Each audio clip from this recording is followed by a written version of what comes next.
उनका एकमात्र लक्ष्य है सत्ता में किसी भी तरीके से सरकार बनाना।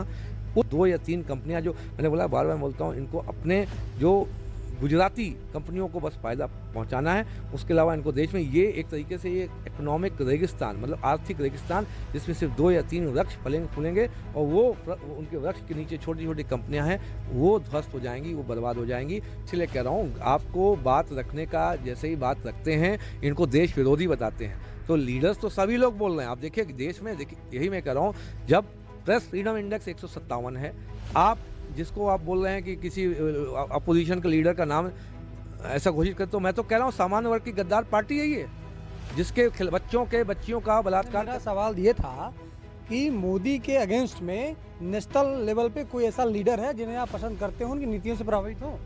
नहीं, राहुल गांधी, ममता बनर्जी। देखिए नीतियां तो तब आएंगी। इन्होंने तो पूरे देश का विपक्ष खत्म किया हुआ है। अभी नीति तो तब आएंगे जो कोई एक सत्ता में आके नीति बनाएगा। आपने SC/ST एक्ट का दुरुपयोग तो रोक नहीं पा रहे हो, UGC रेगुलेशन का दुरुपयोग कौन रोकेगा? क्योंकि ये चाहते हैं, इनकी नज़र अब सामान्य वर्ग की बच्चियों के शरीर पे है, वैसे ही ये काम करते हैं। अब इसी तरीके से अब जिस तरीके से मैंने इस्तीफा दिया, माननीय सुप्रीम कोर्ट के अभी पाले में उन्होंने स्टे दिया, लेकिन ये देखिए 4 महीने से चुपचाप बैठे हुए हैं, क्योंकि अभी भी इनकी नज़र बच्चियों के शरीर पे है। ये सब इसी कामों में लिप्त हैं। जल्द ही इनका निर्णय, अभी देखिए कि सरकार, अभी जो 2027 का चुनाव आने चाहिए और 29 का चुनाव आने चाहिए, ये यहाँ के उत्तर प्रदेश की जनता क्रांतिकारी ये छोड़ेगी नहीं। आप कह रहे हैं ये बाबा जी कि उत्तर प्रदेश में कानून का राज है, माफिया या तो मिट्टी में मिल गए हैं, या तो बिल में है, या तो फिर जेल के अंदर है। इस पर क्या कुछ कहते हैं? क्या माफिया? मैं कह रहा हूँ, कोई यदि अपराधी है तो आप अपराधी को जेल भेजिए, जो भी उसके साथ नियमानुसार करिए, लेकिन जिस तरीके से विजय मिश्रा जी के परिवार के साथ हुआ है, उनकी जो पूरे परिवार में महिलाएं हैं उनको जेल भेजा गया, ये देखिए मैं कह रहा हूँ प्रदेश की जनता माफ़ नहीं करेगी। प्रदेश की जनता माफ़ नहीं करेगी, क्योंकि किसी के परिवार में सिर्फ इसलिए अगर आप उनको जेल भेजना कोई उनका संबंध है, तो फिर ऐसे तो आप जो है ये पूरा देश माफ़ नहीं करेगा अलग, क्योंकि ये देखिए लगाव होता है परिवार से। यहाँ के जो, और मैं खास कर बोलता हूँ, ब्राह्मणों का विरोध अभी आपको झेलना पड़ेगा। तो बाबा जी के कामों से संतुष्ट नहीं? ये कोई भी स्वीकार नहीं करेगा। जिस तरीके से ब्राह्मण समाज के जो टारगेट करके आपने देखा कि अनुपम देव हुए, या यहाँ पे जो विजय मिश्रा जी इनकी आप बात कर रहे हैं, यदि आप अपराधी है उसको सजा दीजिए। परिवार को आप जबरदस्ती अगर उसको लपेटते हैं तो पूरा परिवार है, तो परिवार है, ब्राह्मण परिवार पे माफ। ब्राह्मणों के बड़े नेता जो है डिप्टी CM बना दिए उत्तर प्रदेश में। नहीं, वो ब्राह्मणों के नेता नहीं है। पहली बात देखिए, ब्राह्मण भी नहीं है। अगर ब्राह्मण होते तो उन्हें UGC रेगुलेशन में बच्चों का भविष्य बर्बाद करने के लिए वो उस पर कोई कमेंट करते, उसका विरोध करते। ब्राह्मण नहीं है, देखिए वो एक बंधुआ मजदूर के रूप में काम कर रहे हैं। अब उतना इनको किसी ने भेजा है कि देश को बर्बाद करना है, इसलिए इन्होंने जितने मित्र देशों हैं उनसे तोड़ के अमेरिका से दोस्ती का माहौल इन्होंने बना रखा है। प्रेस फ्रीडम इंडेक्स आप नेट पे सर्च कर लीजिएगा, आपका फ्रीडम इंडेक्स जो आपका है वो 157 है। शाही की, मैंने कहा, गुजराती गैंगस्टर्स की सरकार चल रही है। अभी आपको पता चलेगा देश को किस तरीके से धरातल में ले जाने वाले हैं। 1991 में आर्थिक आपातकाल आया था, ये सामाजिक आपातकाल लाने वाले हैं। हिंदू देवी देवताओं को गाली देने वाली टीम को तैयार करते हैं, लड़वाते हैं। UGC के माध्यम से ये जनरल SC/ST OBC को लड़ाने जा रहे हैं। SC/ST का दुरुपयोग करके जनरल OBC SC/ST को लड़ाते हैं। पूरे देश का पैसा सिर्फ चुनावी प्रबंधन में लगा रखा है। ये भ्रष्टाचार करते हैं, फिर ED से छापे मरवाते हैं, उससे जो कलेक्शन होता है पूरे देश के चुनाव में पैसा लगता है। पहले सरकारी नौकरी छोड़ी, अब सरकार को नहीं छोड़ रहे। लखनऊ, दिल्ली से लेकर गांव-गांव तक राष्ट्रीय अधिकार मोर्चा को जोड़ रहे या मजबूत कर रहे। जी हाँ, नमस्कार, मैं विपिन मिश्रा, और मुझे लगता है कि फ्रेम में जो शख्सियत नज़र आ रहे हैं किसी परिचय कराने की मोहताज नहीं है या नहीं होनी चाहिए। उत्तर प्रदेश के सबसे विवादित और चर्चित चेहरों में से एक हैं अलंकार अग्निहोत्री जी। हमारे साथ हैं, भदोही में आपका आगमन हुआ है और मुझे लगा कि इनसे बातचीत की जानी चाहिए। सामने विधानसभा का चुनाव है और अभी फ़िलहाल चर्चा ये है कि सरकार को घेर रहे हैं। उसी सरकार को घेर रहे हैं जो सरकार ये दावा करती है कि उत्तर प्रदेश या पूरे देश में राम राज्य चल रहा है, यानी स्वर्णिम युग चल रहा है। कहानी क्या कुछ है? बहुत बहुत स्वागत है आपका दरियल हिंदुस्तान। धन्यवाद। चर्चित बोलिए, विवादित तो सरकार है, विवाद तो सरकार खड़ा करती है, तो हम चर्चित बोल सकते हैं, विवादित हमको मत बोलिए। चलिए ठीक है, क्या समस्या आ रही है आपको सरकार से? उत्तर प्रदेश सरकार, केंद्र सरकार, मोदी सरकार अपने आप को राम राज्य स्थापित बताती है कि सब कुछ ठीक ठाक चल रहा है, लाइन पे चल रहा है, और लगातार आप विवादित बयान भी दे रहे हैं कि नहीं ठीक नहीं है, ऐसा वैसा है। सरकार से दिक्कत क्या है आपको? इस सरकार से यही दिक्कत है। यूजीसी रेगुलेशन जो सामान्य वर्ग के साथ सरकार, जो सत्ताधारी सरकार है, उसने गद्दारी की है। यूजीसी जो रेगुलेशन 2026 लाकर SC/ST एक्ट का दुरुपयोग बढ़ाकर, तो जिस तरीके से सामान्य वर्ग का प्रतिनिधित्व खत्म हुआ है, उनके बात रखने वाला कोई नहीं है। इनके साथ जितने भी स्वजाति जो MP MLA बैठे हैं, वो एक्चुअली इनकी जो बेस्ट इंडिया कंपनी के रूप में जो सरकार चल रही है, उसके बंधुआ मजदूर हैं। वो बोलेंगे नहीं, वो हमारे जनप्रतिनिधि हैं भी नहीं।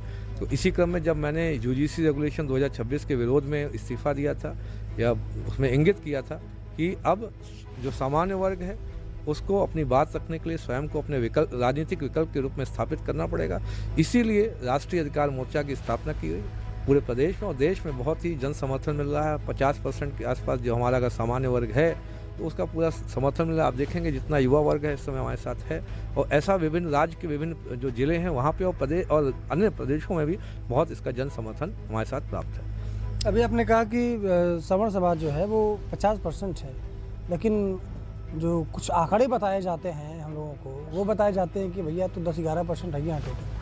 मैं तो जहाँ पे भी जा रहा हूँ बोल रहा हूँ, सामान्य वर्ग की जो बाहुल सीट है, सामान्य वर्ग की बाहुल सीट है, तो हर जब सीट बाहुल सीट है, तो हम तो ये बताते, इसीलिए ये जनगणना कराने में डरते हैं। इन्हें पता है दूध का दूध पानी का पानी हो जाएगा, और इनके हाथ से जो सत्ता स्वयं निकल जाएगी। यूजीसी के विरोध में आपने अपना पद छोड़ा।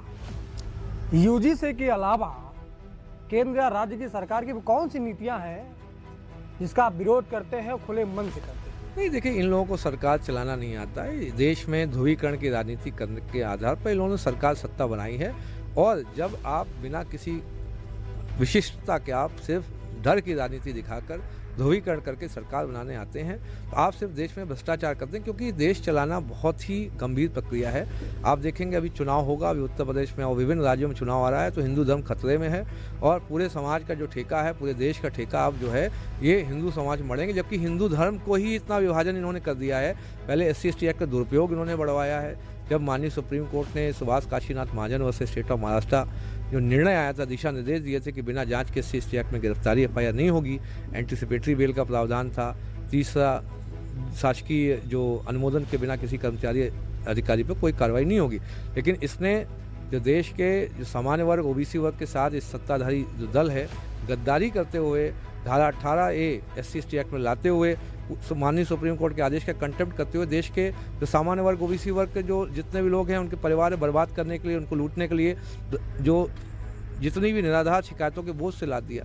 दूसरा, यूजीसी रेगुलेशन में इसने सामान्य वर्ग के बच्चों के साथ, उनके बच्चियों का शारीरिक शोषण करने के लिए, बच्चे का भविष्य बर्बाद करने के लिए फिर से सामान्य वर्ग के साथ गद्दारी की, क्योंकि 2018 में इनको किसी तरीके से ये निकल गए थे। तो अभी हम लोग छोड़ेंगे नहीं, अभी जो यूजीसी रेगुलेशन भी वापस करवाएंगे, और SC/ST एक्ट का जो दुरुपयोग है, जो धारा 18 है, आप पहले जांच करिए। देखिए, देश में ऑडिटरम पार्टम का सिद्धांत होता है, नैसर्गिक न्याय का सिद्धांत। यदि हम आप पे आरोप लगाते हैं, तो आपको एक मौका देंगे अपना पक्ष रखने का। ये तो रौले एक्ट होता है जो अंग्रेजों ने लगाया था, कि बिना वकील, बिना दलील के आपको सीधे आप पे कार्रवाई होगी। तो ये जो जनता के साथ इन्होंने गद्दारी की है, और सबसे बड़ा बात है, जब SC/ST एक्ट का इतना दुरुपयोग कराते हैं, तो SC/ST समाज के साथ इन्होंने गद्दारी इसलिए की है कि SC/ST समाज का अंगीकरण जो होता है, एकीकरण जो है पूरे समाज के साथ, इस कारण नहीं हो पा रहा है। जिस सरकार का विरोध कर रहे हैं, जिस नीति का विरोध कर रहे हैं, वही सरकार वही नीति लागू करके देश के 20-22 राज्यों में या तो प्रत्यक्ष या अप्रत्यक्ष रूप से शासन कर रही है। इस पर आपका क्या राय है? भविष्य में क्या बदलाव हो सकता है? देखिए, मैंने फिर से बोला कि इनका एकमात्र लक्ष्य है सत्ता में किसी भी तरीके से सरकार बनाना। उस लिए ये बहुत ज़्यादा भ्रष्टाचार करते हैं। जल जीवन मिशन अभी एक उदाहरण है। सिर्फ जम्मू कश्मीर की आज की रिपोर्ट मैंने पढ़ी, उसमें 600 ऐसी परियोजनाएं जो कागज़ में थी, उनका पैसा निकाल लिया गया।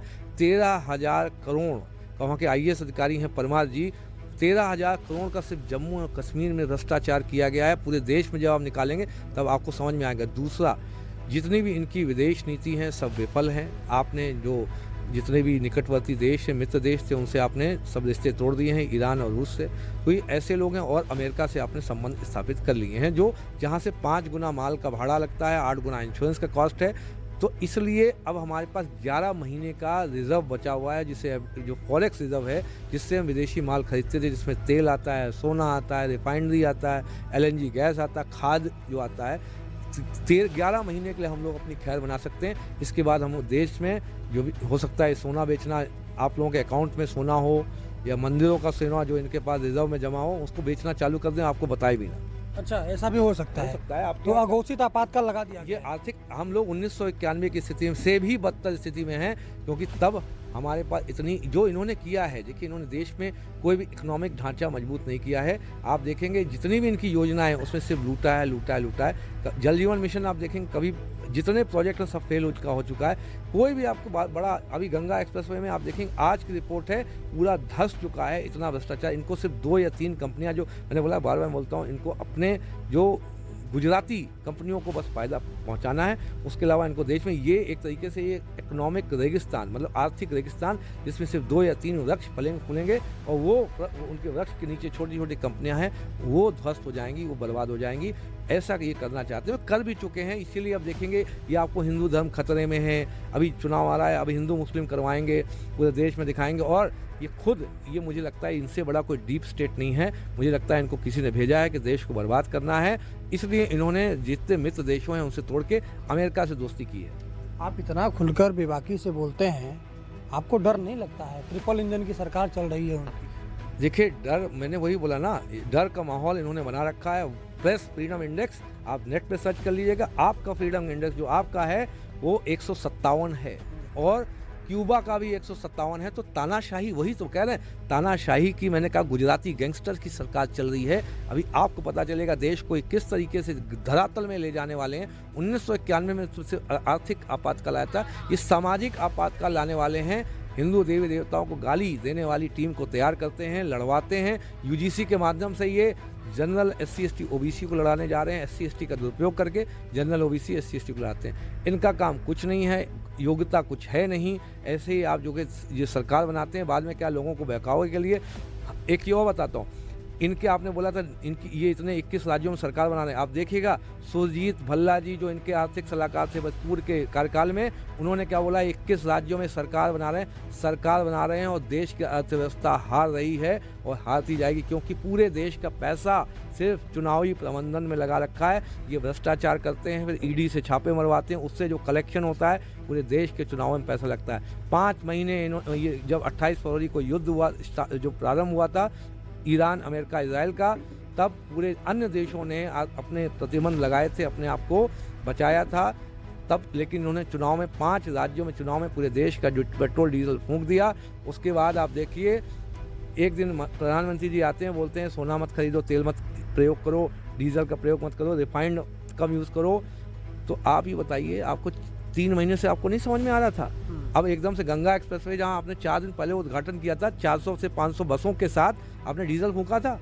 लेकिन ये क्यों ऐसा करना चाहते हैं? क्योंकि ये महामानव अपने आप को सिद्ध करना चाहते हैं। ये इनको 1-2 लोगों के सामने फीता काटने में शर्म आती है। इनको दिखाना होता है कि कम से कम हमारे सामने 20,000 की भीड़ है, हम महामानव हैं, हम नॉन बायोलॉजिकल हैं, तो ये दिखाना चाहते हैं। और 4 दिन के बाद आपको समझ में आता है देश का हमारा डीजल खत्म हो गया। अरे आपकी बात तो कैसे माना जाए? बता 30-32 देश ने सर्वोच्च नेशनल अवार्ड दे दिए हैं, पूरी दुनिया मोदी मोदी कह रही है, बीजेपी वाले तो ऐसा ही कह रहे हैं। तो FDI क्यों नहीं आ रहा है? स्टॉक मार्केट आपको पता है ये चौथी अर्थव्यवस्था थी, उससे गिर के छठी हो गई है।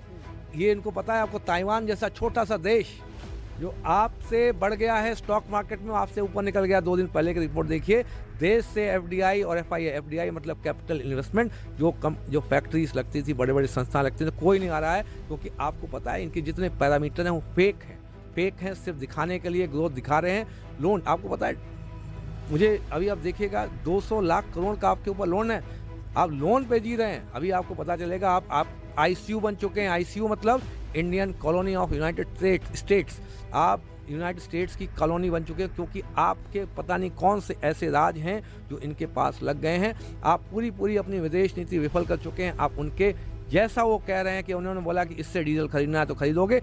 आपको कभी लगा आप संप्रभुता है आपके पास? आपको रशिया जैसी कंट्री जो आपकी मित्र देश थी, उससे डीजल खरीदने के लिए आपको परमिशन लेनी पड़ती है। तो आपके प्रेसिडेंट के ट्रंप हैं, तो आप ये तो बोल दीजिए अघोषित हो चुका है आपके देश का जो सर्वोच्च सेनापति वो ट्रंप है, जिनसे आपको परमिशन लेके काम करने पड़ते हैं। आप वेनेजुएला को राष्ट्रपति को वहाँ से भेजा जाता है अमेरिका से, और ये आदेश दिया जाता है कि अपनी ऊर्जा की ज़रूरतों को पूरा करने के लिए मैं वेनेजुएला के प्रतिनिधि को भेज रहा हूँ, इनसे आप संपर्क करेंगे, इनसे डीजल आपको डील करनी है। तो आप संप्रभुता नहीं है, आप कॉलोनी बन चुके हैं। जब तक ये लोग रहेंगे, ये हम लोग कॉलोनी हैं यूनाइटेड स्टेट्स की। अभी जब आप आ रहे थे तो एक बीजेपी नेता से हमारी बातचीत हो रही थी, उन्होंने कहा कि अरे अलंकार जी तो राहुल गांधी की भाषा बोलते हैं, अब ऐसा ना हो कि आपको उत्तर प्रदेश का पप्पू घोषित कर दिया जाए। देखो, मैंने कहा ना, इनके विरोध में जो जाएगा, जब इनके आर्थिक सलाहकार वो गलत बोल रहे हैं, इन्होंने बोला साफ साफ जाके सुजीत भल्ला की, ये इंडियन एक्सप्रेस की रिपोर्ट है, सुजीत भल्ला जी, क्योंकि जो इनके विरोध में बोलेगा तो कहेंगे देशद्रोही है। ये इनकी आदत है, इनकी IT सेल यही काम सब करती है। लेकिन ये बताइए, तो कहाँ आप क्यों सरेंडर करके यूनाइटेड स्टेट्स के सामने बैठे हुए हैं? आप रिजाइन कर दीजिए, हो सकता है देश बहुत अच्छा चलने लगे। आपने क्यों, जहाँ से ईरान से, रशिया से 3 दिन में तेल आता था, सस्ता तेल आता था, आपने किससे, अब अमेरिका से तेल आएगा। अमेरिका से तेल आने में 45 से 60 दिन लगते हैं और 5 गुना भाड़ा लगता है, 8 गुना इंश्योरेंस कॉस्ट लगता है। अभी तो एक खेप नहीं आई, जब आएगी तो अभी देखना, ये अपना हो सकता है नेवल बेस, ये अमेरिका को यहाँ नेवल बेस बनाने की परमिशन भी दे दें, क्योंकि अमेरिका यही काम करता है, पूर्व में यही काम किया, श्रीलंका से लेके चाबार से लेके, जहाँ जहाँ पे वो लोग पहले कर्ज में डुबोते हैं, फिर ऐसी उनके राज पहले कब्जे में लेते हैं, फिर उनके राज को प्रकट ना होने दें। इसके एवज में देखिएगा अभी धीमे धीमे क्या क्या बेचने पड़ेगा। देश को बेच चुके हैं, घोषित मैं कह रहा हूँ, बेच चुके हैं देश को। ये बताइए कि मोदी जी के खिलाफ या विपक्ष में या विपरीत में देश में कौन सा नेता है जिन्हें आप थोड़ा बहुत पसंद करते हैं, उनकी नीति से प्रभावित हो, नेशनल लेवल को लीडर है सर? नहीं, अभी तो देखिए, मैं इसीलिए कह रहा हूँ, आपको बात रखने का, जैसे ही बात रखते हैं इनको देश विरोधी बताते हैं। तो लीडर्स तो सभी लोग बोल रहे हैं। आप देखिए देश में, देखिए यही मैं कह रहा हूँ, जब प्रेस फ्रीडम इंडेक्स 157 है, आप जिसको आप बोल रहे हैं कि किसी अपोजिशन के लीडर का नाम ऐसा घोषित करते, तो मैं तो कह रहा हूँ सामान्य वर्ग की गद्दार पार्टी है ये, जिसके बच्चियों का बलात्कार। मेरा सवाल ये था कि मोदी के अगेंस्ट में नेशनल लेवल पे कोई ऐसा लीडर है जिन्हें आप पसंद करते हो, उनकी नीतियों से प्रभावित हो? नहीं, राहुल गांधी, ममता बनर्जी, देखिए नीतियां तो तब आएंगी। इन्होंने तो पूरे देश का विपक्ष खत्म किया हुआ है। अभी नीति तो तब आएंगे जो कोई एक सत्ता में आके नीति बनाएगा। तो नीति तो आपकी नीतियों का विरोध किया जा रहा है, तो ऐसे तो पूरा विपक्ष जो है इनका विरोध कर रहा है। लेकिन इनको नहीं, ये सिर्फ देखिए ED, CBI, इनकम टैक्स, अभी देखिए ये अधिकारियों को भी उनकी जान सांसद में डाल रहे हैं। अभी केरला में देखिए ED के अधिकारियों को भेजा गया, किस तरीके से वहाँ के लोगों ने, स्थानीय लोगों ने विरोध प्रदर्शन किया है। ऐसे अलग अलग राज्यों में विभिन्न अधिकारियों को भी ये संकट में डाल रहे हैं, क्योंकि ये बदला, कुठाराघात करना, लोगों को बदला देना और छापा मारना और दबाव डालना, ये अपने आप को वॉशिंग मशीन समझे। जिन 3 CM को उन्होंने बनाया है, बिहार से लेके, बिहार, असम और पश्चिम बंगाल, तीनों पे करप्शन के आरोप हैं। लेकिन अभी अब कोई बात नहीं करेंगे। अब ED पे छापा मारिए, आप जल जीवन मिशन में भ्रष्टाचार हो रहा है, आप जरा बताइए, 13 हज़ार करोड़ की रिपोर्ट है, बताइए, आप देख लीजिएगा। आपके पानी की टंकी 900 करोड़ का फाइन यहीं उत्तर प्रदेश में लग रहा है। आप देखेंगे पानी की टंकी कभी आपकी घर की जो है आंधी में नहीं उड़ी, लेकिन इनकी जल जीवन मिशन की पानी की टंकी जब आंधी चलती तो उड़ जा रही है। तो आप सोचिए, इतने भ्रष्टाचारी लोग हैं, इनको तो हर आदमी देशद्रोही लगेगा ही। चलिए ये बताइए महाराज, बाबा और बुलडोजर पे बात कर ले तो उत्तर प्रदेश पे सामने चुनाव है और सरकार के सिस्टम के साथ आपने काम भी किया है, क्या कुछ अनुभव है, कितना कुछ अंदर का पोल है कि आपने सरकार के साथ काम किया है, सिस्टम के साथ काम किया है? आने वाले समय में भाजपा की या योगी सरकार की कितनी दुर्गति होने वाली है, या फिर से लोग 27 में हैट्रिक लगाएंगे? नहीं, 27 में देखिए नहीं आएंगे। मैं इसलिए कह रहा हूँ, इनको जिस तरीके से इन्होंने दुरुपयोग किया सत्ता शासन का, पूरा देश देखिए। अभी बेरोजगारों को लोग क्या बोलते हैं, इन्होंने क्या बेरोजगारों को बोला है? बेरोजगारों को RTI एक्टिविस्ट, मीडिया आप काम करने वाले, वकीलों को कह रहे हैं कॉकरोच हो। तो आप इनको जो भी व्यक्ति अपने विरोध में दिखता है वो इनको कॉकरोच दिखता है। तो कॉकरोच अभी इनका जो हॉल करने वाले हैं वो अब देश बताएगा इनको। अभी जिस विधानसभा में लोग बैठे हैं, यहाँ 4 बार विधायक रहे विजय मिश्रा जी, और समाजवादी पार्टी में रहे और लगातार 4 बार विधायक बने। बीजेपी जब आई तो उनको ढेर सारे आरोप लगे और अभी जेल में भेज दिए गए हैं, और कई दर्जन मुकदमे जो है अभी विचाराधीन है, चल रहे हैं। कह रहे हैं ये बाबा जी कि उत्तर प्रदेश में कानून का राज है, माफिया या तो मिट्टी में मिल गए हैं, या तो बिल में है, या तो फिर जेल के अंदर है। इस पर क्या कुछ कहते हैं? क्या माफिया? मैं कह रहा हूँ, कोई यदि अपराधी है तो आप अपराधी को जेल भेजिए, जो भी उसके साथ नियमानुसार करिए।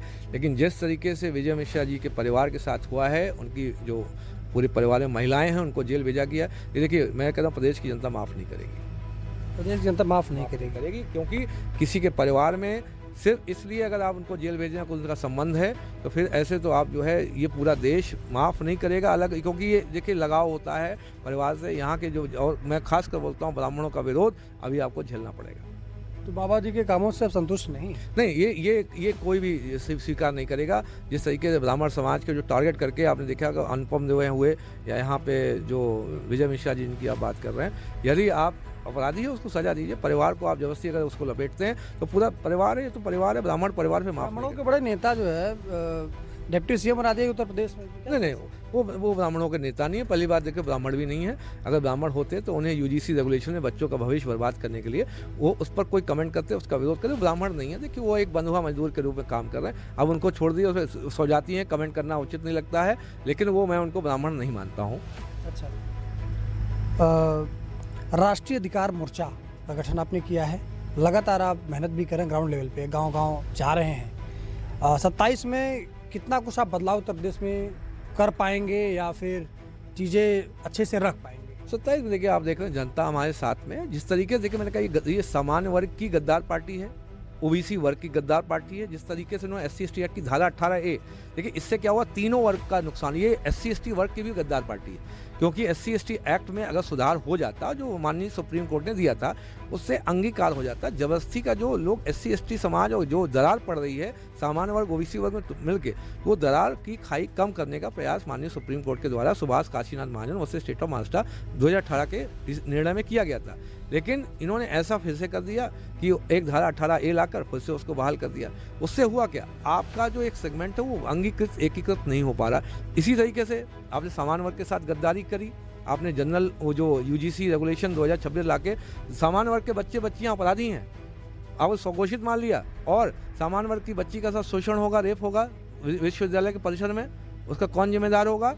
आपने SC/ST एक्ट का दुरुपयोग तो रोक नहीं पा रहे हो, यूजीसी रेगुलेशन का दुरुपयोग कौन रोकेगा? क्योंकि ये चाहते हैं, इनकी नज़र अब सामान्य वर्ग की बच्चियों के शरीर पे है, वैसे ही ये काम करते हैं। अब इसी तरीके से जो अब जिस तरीके से मैंने इस्तीफा दिया माननीय सुप्रीम कोर्ट के अभी पाले में, उन्होंने स्टे दिया, लेकिन ये देखिए 4 महीने से चुपचाप बैठे हुए हैं, क्योंकि अभी भी इनकी नज़र बच्चियों के शरीर पे है।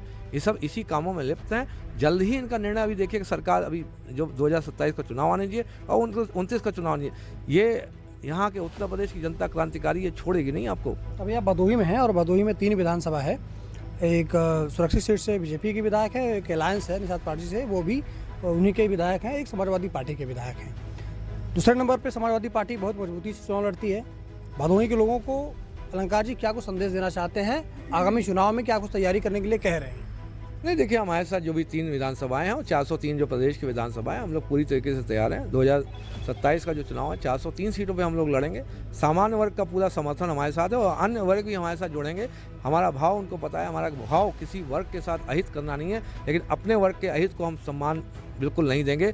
जो भी ऐसा लोग करने वाले करेंगे, उनके विरुद्ध हमारा प्रदेश की जनता भी खड़े हो जानी है। अभी आप देखिएगा यूजीसी का विरोध और SC/ST एक्ट का दुरुपयोग इनको क्या भारी पड़ने वाला। जिस तरीके इनकी विचारधारा क्या है, क्योंकि इनको देश चलाना नहीं आता। जो देश चलाना नहीं आता तो ऐसी जो भ्रष्टाचार इन्होंने किए हुए हैं, जो चुनाव लड़ने के लिए जो इन्होंने भ्रष्टाचार किए, सरकार बनाने के लिए भ्रष्टाचार किए हैं, ये एक्सपोज ना हो जाए, प्रकटीकरण ना हो जाए। इसलिए फिर से अभी हिंदू मुस्लिम करेंगे, देश की जनता जवाब देगी। अब हम लोग आगे आए हैं, अब आप देखिएगा देश की जनता कैसे उनको जवाब देती है। बातचीत करने के लिए धन्यवाद आपका। बाकी मुझे लगता है कि आपके सवालों को मैंने अच्छे से रखा है। अगर लगता है कुछ कमियां हैं तो आप बताइएगा, अगली बार मिलके फिर से सवाल कर लिया जाएगा और बेबाकी से सवाल किया जाएगा और बेबाकी से उत्तर भी लिया जाएगा।